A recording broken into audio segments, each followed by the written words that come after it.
안녕하세요. 다낭 라이더 JM입니다.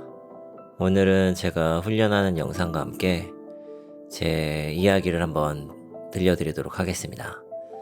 저는 40 중반이 넘은 평범한 아마추어 사이클리스트입니다. 선수도 아니고요. 자전거를 타서 돈을 버는 사람도 아닙니다.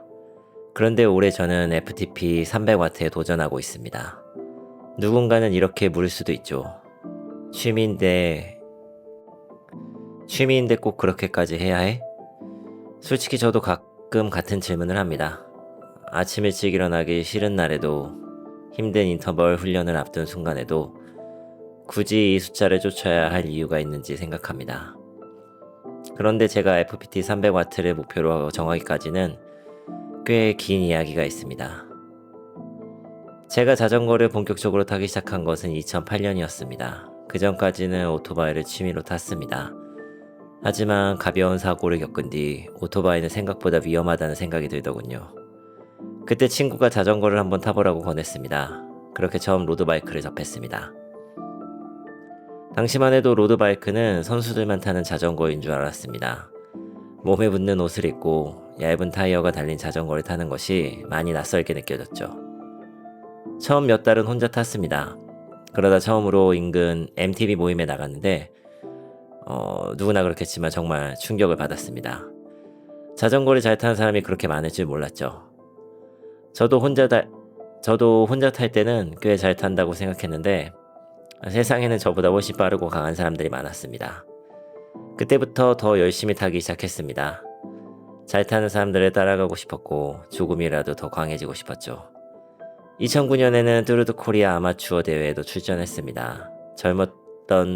어렸던 저는 강해지는 것이 재미있었습니다. 누군가를 따라잡고 더 빠르게 달리고 어제보다 높은 기록을 만드는 것이 좋았습니다.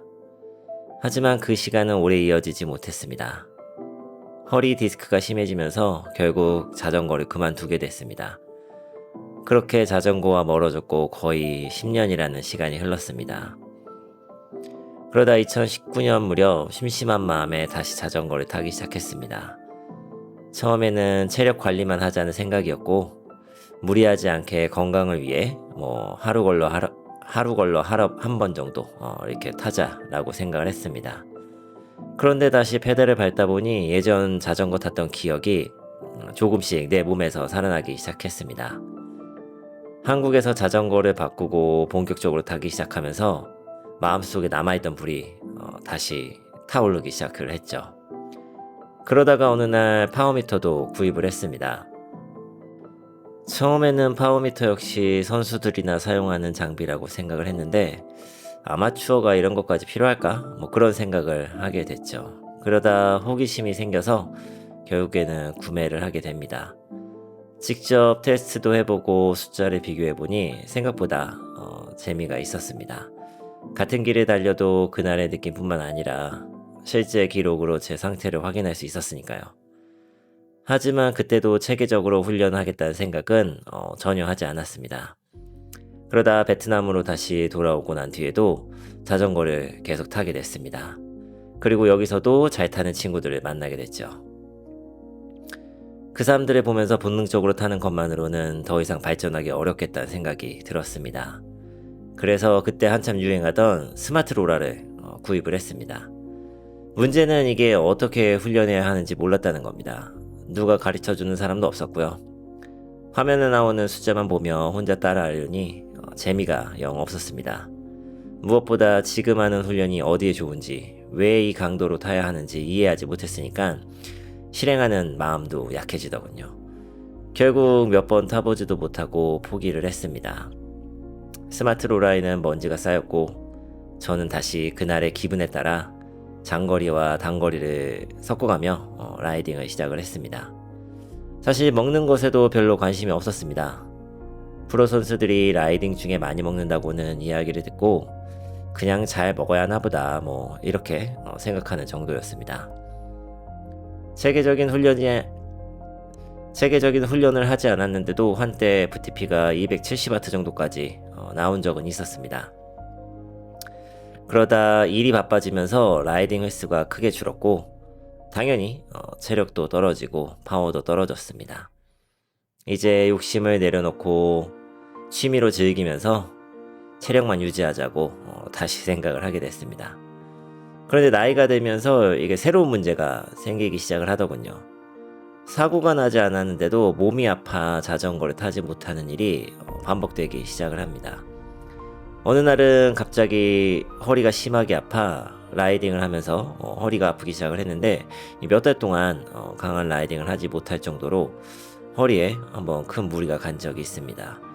그때 처음으로 유연성과 몸 관리의 중요성을 절실하게 느끼게 되었죠.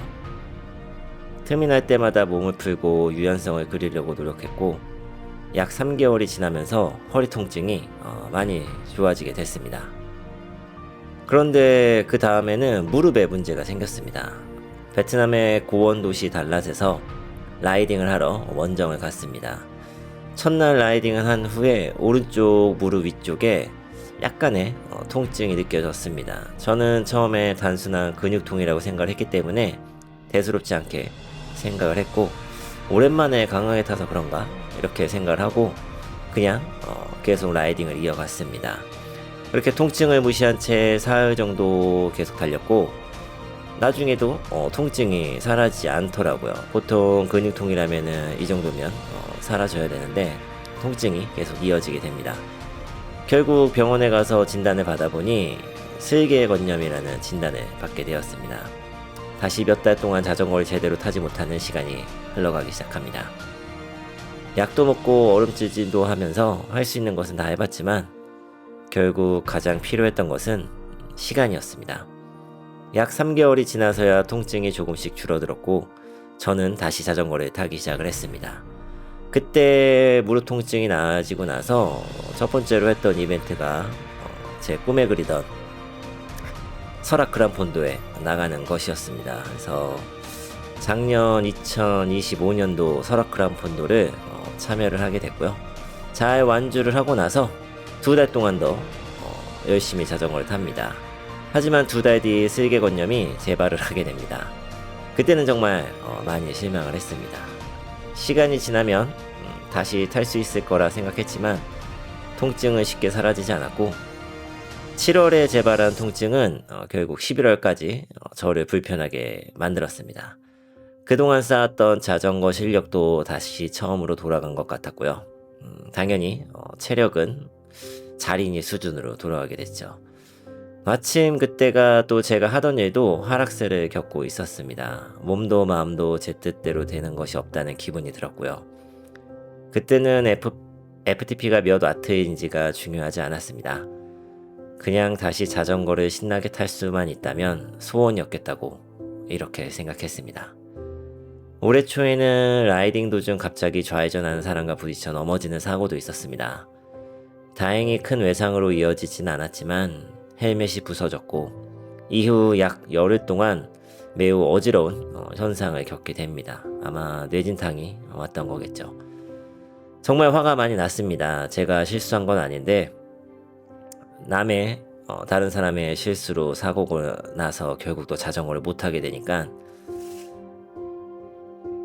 제가 할 수 있는 일은 결국엔 없더라고요. 그래서 결국엔 다시 한번 더 조심해야겠다는 생각뿐이었습니다. 아마 제 아내가 원하는 것도 제가 더 강한 라이더가 되는 것은 절대 아닐 겁니다. 건강하게 자전거를 타고 다치지 않고 집으로 돌아오는 것, 아마 그것이 가장 아내에게는 중요할 겁니다. 그러다가 2026년이 됐고요. 올해 5월에 제가 하던 일이 다시 슬럼프에 들어갔습니다. 저에게는 다시 시간이 많아졌습니다. 그때 문득 이런 생각이 들었습니다. 이 시간을 그냥 허송세월하며 보내지는 말자. 요즘 인공지능이 많이 발전했다는데 이번에는 인공지능을 코치로 삼아 한번 제대로 훈련해보자. 그리고 지금까지 한 번도 달성하지 못했던 FTP 300W에 도전해보자. 이런 생각을 하게 됐습니다. 300이라는 숫자에 특별한 의미가 있는 것은 아니고요. 아마 예전부터 막연하게 제가 꿈꿨던 로망 같은 숫자였습니다. 언젠가 한 번은 도달해보고 싶었지만 지금까지 제대로 도전돼 본 적은 없는 그런 숫자였습니다. 젊었을 때 저는 짧은 시간 동안 폭발적인 힘을 내는 것을 좋아했습니다. 10초 동안 1200W에 가까운 파워를 기록한 적도 있고요. 하지만 이제 그런 힘을 다시 만들려고 하지 않습니다. 무릎도 지켜야 하고 앞으로 더 오랫동안 자전거를 타고 싶기 때문이죠. 대신 꾸준하게 그리고 오랫동안 강하게 타고 싶어졌습니다. 폭발적인 힘은 나이가 들면서 떨어질 수 있지만 지구력은 훈련에 따라 젊었을 때보다 발전할 수도 있다는 이야기를 들었습니다. 그 말이 저에게 새로운 목표를 만들어줬죠. 인공지능과 대화하며 훈련의 목적과 방법을 하나씩 이해하기 시작했습니다. 예전에는 화면에 표시된 숫자만 따라갔다면 이제는 오늘 하는 훈련이 무엇을 변화시키기 위한 훈련인지 알고 시작을 했습니다. 그러자 어느 순간 같은 고통도 조금 다르게 느껴졌습니다. 자전거 훈련을 시작한 뒤 가장 힘들었던 것은 오버언더 훈련이었습니다. 비교적 낮은 파워로 달리다가 강도를 높이고 다시 낮췄다가 또 올리는 훈련입니다. 그런데 낮은 구간도 이게 편하게 쉬는 강도가 아니라 힘든 상태에서 완전히 회복하지 못한 채 다시 파워를 올려야 하는 그런 훈련입니다. 해보신 분들은 아시겠죠. 근데 여기에 다낭의 더위까지 더해지면 정말 힘든 순간이 찾아옵니다. 사실 저는 원래 땀이 많은 편입니다. 신발 안에 땀이 고이고 페달을 밟을 때마다 물방울이 아래로 떨어질 정도이죠. 그런 날에는 높은 파워보다 더위가 더 무섭습니다. 오버언더의 마지막 세트를 버틸 때면 한 가지를 생각합니다. 집에 돌아가서 마실 시원한 커피 한 잔입니다. 아침에 훈련하는 날에는 일부러 커피를 마시지 않고 나갑니다. 그 커피를 훈련이 끝난 뒤에 작은 보상으로 남겨두는 것이죠. FTP 300W에 도전한다고 해서 시간이 저절로 생기지는 않았습니다. 개인적인 약속을 많이 줄였고요. 밤에는 일찍 잠자리에 들었습니다. 그리고 가능한 한 아침 일찍 라이딩을 시작했습니다.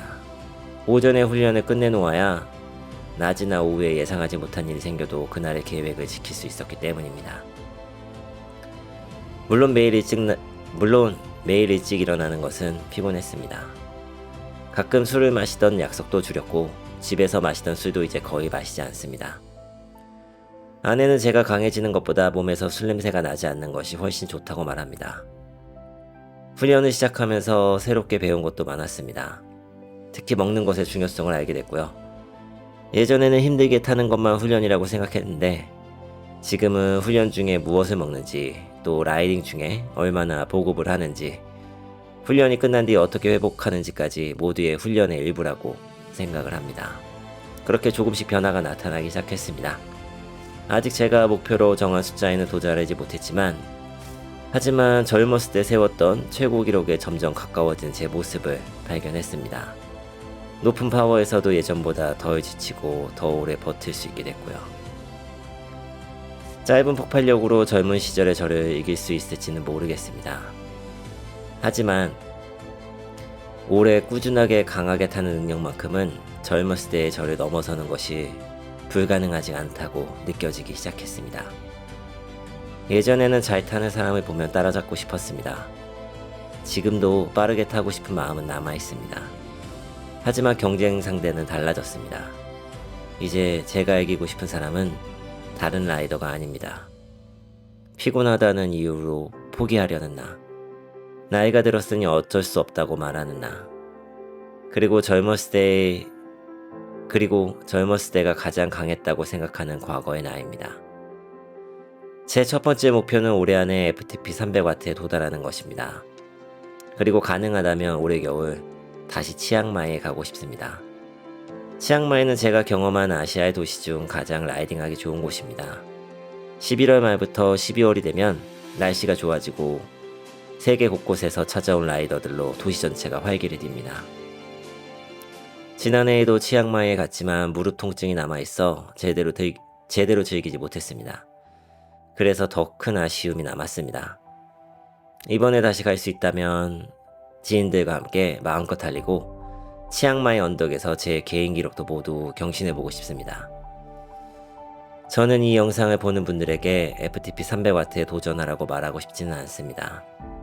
자전거를 즐기는 방법은 아주 많습니다. 아무 생각 없이 바람을 맞으며 타도 되고 경쟁에 빠져 기록을 쫓아도 됩니다. 자전거를 타고 낯선 도시와 나라를 여행해도 되죠. 더 강해지는 것이 모든 사람의 목표일 필요는 없습니다. FTP가 높다고 해서 누군가보다 더 훌륭한 라이더가 되는 것도 아니고요. 300W는 그저 저만의 목표입니다. 잘 타면 자전거가 더 재밌는 것은 분명합니다. 하지만 무엇보다 저는 제 몸이 어디까지 달라질 수 있는지 한번 확인해보고 싶네요. 아직 목표에는 도달하지 못했지만 올해 안에 성공할 수 있을지도 모르겠습니다. 그래도 가족과 저 자신이 자랑스러워할 수 있을 만큼 끝까지 한번 노력해보고 싶습니다. 그리고 이 과정을 영상으로 남기려고 합니다. 나중에 시간이 많이 흐른 뒤 일기처럼 다시 꺼내보기 위해서. 그때 제가 이 영상을 보며 어떤 생각을 할지는 모르겠습니다. 목표를 달성한 뒤 웃으면서 볼 수도 있고 결국 이루지 못한 도전으로 기억할 수도 있습니다. 그래도 괜찮습니다. 적어도 40이 넘은 해에 시간이 많아졌다는 이유로 주저앉는 대신 다시 한번 제 한계에 도전했다는 기록은 남을 테니까요. 저와 같은 방식으로 자전거를 즐기신다면 이 과정을 함께 지켜봐 주세요. 그리고 제 이야기에 조금이라도 공감하셨다면 올해 이 도전에 응원해 주셨으면 좋겠습니다. 저는 지금 젊었을 때의 저와 다시 마주하고 있습니다. 가장 건강했고 가장 강했던 시절의 저입니다. 지금의 저는 과연 그때의 저를 넘어설 수 있을까요? 아직 그 답은 모릅니다. 하지만 저는 가능하다고 믿습니다. 그때보다 더 오래 버티는 법과 더 멀리 가는 법을 저는 자전거가 아니라 지금까지 살아온 인생을 통해 배웠기 때문입니다.